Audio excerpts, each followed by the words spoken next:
Alhamdulillah, sahabat-sahabat di siang hari ini, Selasa 9 Juni. Seperti yang sudah kita informasikan sebelumnya, bahwasanya pada hari ini jam 10 pada hari ini kita akan ada talk show bersama Dinas P2KB P3A Kabupaten 50 Kota. Dan saat ini sudah hadir di studio Ibu Yulia Masni SKN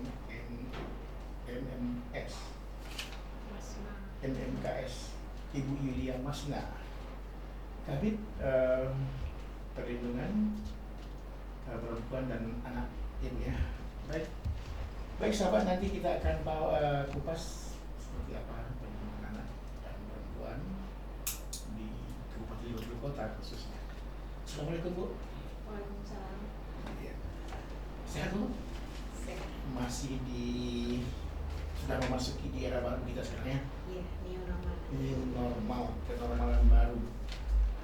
Baik, berbincang-bincang kita tentang Dinas P2KB P3A ini tidak terlepas tentunya dari baik itu keluarga berencana, kesehatan keluarga, kesehatan ibu-ibu hamil, dan juga anak, termasuk perlindungan anak.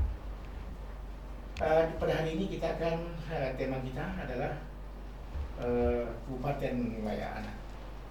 Untuk Kabupaten 50 Kota sendiri, yang mana Kota Layak ini adalah satu pembangunan kabupaten kota yang mengintegrasikan komitmen dan sumber daya pemerintah, masyarakat, dan dunia usaha yang terencana secara menyeluruh dan berkelanjutan dalam kebijakan program kegiatan untuk pemenuhan hak anak. Demikian ya. Iya. Untuk Kabupaten 50 Kota sendiri, kita kan Bupati 50 Kota Effendi Ardi sendiri juga sudah mencanangkan untuk Kabupaten 50 Kota Kota Layak Anak. Iya. Sejauh ini mungkin kita karena ada spasi dengan PSBB kemarin, bagaimana kelanjutannya untuk 50 Kota? Iya. Assalamualaikum warahmatullahi wabarakatuh. Waalaikumsalam. Selamat pagi semua pendengar radio Safa Sindo FM. Sahabat Safa kalau mau. Sahabat Safa FM di frekuensi 98,2 FM ya. Ya. Kami dari Dinas Pemberdayaan Penduduk, Keluarga Berencana, Pemberdayaan Perempuan dan Perlindungan Anak, itu lebih tepatnya di bidang perlindungan perempuan dan anak. Kalau kita mulai dari awalnya dulu Pak ya, Iya. dari kebijakan bahwa di dinas ini ada dua urusan, pemberdayaan perempuan dan perlindungan anak dan keluarga berencana. Jadi ada dua rujukan kementerian ke pusat, yaitu di BKBN dan Kementerian Pemberdayaan Perempuan dan Perlindungan. Oh, jadi ada dua kementerian. Iya. Jadi kita dalam segi urusan di pemerintah daerah itu termasuk urusan konkuren pemerintah, non pelayanan dasar. Jadi kita urusan wajib non pelayanan dasar. Iya. Untuk itu kalau di urusan pemberdayaan perempuan dan perlindungan anak kita punya 6 program. Ya. Ada pemberdayaan perempuan, perlindungan anak, sistem data gender dan anak, pemenuhan hak anak. Nah, dalam pemenuhan hak anak ini kita memenuhi hak anak itu ada di 4 klaster, ada 5 klaster, 4 klaster di masa tumbuh kembang dan 1 klaster di masa perlindungan. Jadi pemenuhan hak anak ini kalau di klaster yang 4 di masa tumbuh kembang ini kita berhasil melaksanakan programnya, otomatis nanti di perlindungan anaknya akan turun kasus-kasus kekerasan terhadap perempuan dan anak. Jadi sesuai dengan pertanyaan Bapak tadi, bagaimana kondisi Kabupaten Layak Anak ini di masa pandemi?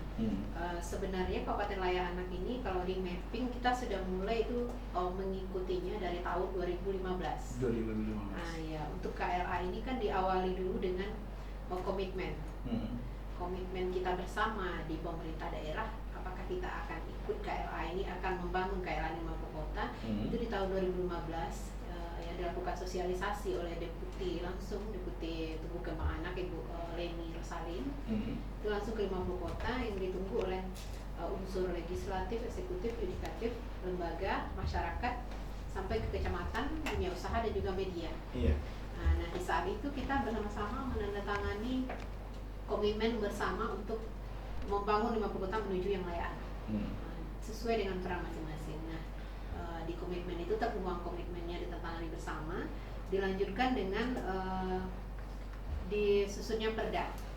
Perda nomor 12 tahun 2016 tentang perlindungan perempuan dan anak. Kemudian setelah Perda ada Perbuk tentang kebijakannya, ada Perbuk tentang rencana aksi daerahnya untuk KLA ini bagaimana tahap-tahapannya. Kemudian ada SK tim gugus tugas, SK Bupati dengan tim gugus tugas. Mungkin kita bisa ke belakang sedikit, Bu. Kita flashback di belakang. Untuk menuju Kabupaten Layak Anak tersebut, apa yang harus dipersiapkan oleh kabupaten dan kota? Kabupaten Layak Anak ini seperti definisinya tadi, peran bersama pemerintah daerah, legislatif, DPRD, eksekutif di pemerintahan, kemudian yudikatif, kejaksaan, pengadilan, lembaga, masyarakat, media, dunia usaha. Jadi semuanya berperan. Nah, apa peran mereka? Sama-sama berperan dalam membangun 50 kota menuju layak anak. Jadi tahapan pengembangannya itu dimulai, ada yang ngambil top down, ada yang bottom up. Kita ngambil dari kabupaten dulu pengembangannya. Setelah kabupaten dibentuk menjadi layak anak, kita mengembangkan ke tingkat kecamatan, nagari, dan jorong. Nah, sekarang posisi kita di kabupaten sudah dikembangkan, sudah dibentuk, sudah ada kebijakannya. Posisi kita sekarang sedang mengembangkan ke tingkat nagari. Oh, ke tingkat nagarinya. Nah, iya. Kalau tingkat nagari dan kecamatan, dimulai dengan kecamatan lanjut ke nagari. Jadi kecamatannya sudah ditetapkan sebagai kecamatan layak anak, ada 8 kecamatan, kemudian nagarinya 42. Ya kan di 50 kota kan ada 13 kecamatan. Kita bertahap. Tahun ini baru 8 dulu dengan 42 nagari.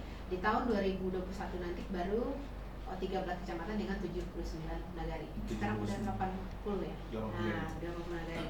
Jadi kita bertahap. Yang sudah kita lakukan di tingkat kabupaten sudah siap semua kebijakan, mulai dari Perda, Perbuk, SK sampai tim. Namanya tim gugus tugas Kabupaten Layak Anak. Jadi tim inilah yang berperan pertama memonitoring apakah berjalan, apakah pengembangan ini berjalan, tahapnya dilalui. Kemudian mereka juga mengevaluasi. Kita kan punya rencana aksi daerah pengembangan KLA. Di tingkat kabupaten rencananya apa tahun ini? Tadi kan KLA itu berkelanjutan, holistik dan berkelanjutan. Nah, di tahun ini apa? Tahun besoknya apa? Tahun besoknya apa?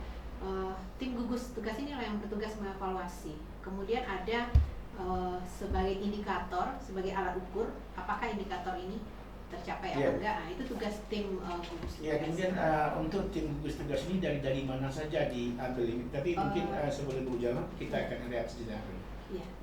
Baik sahabat-sahabat, kita akan lihat sejenak. Nanti ikuti terus talkshow ini bersama Dinas P2KB P3 Kabupaten 50 Kota.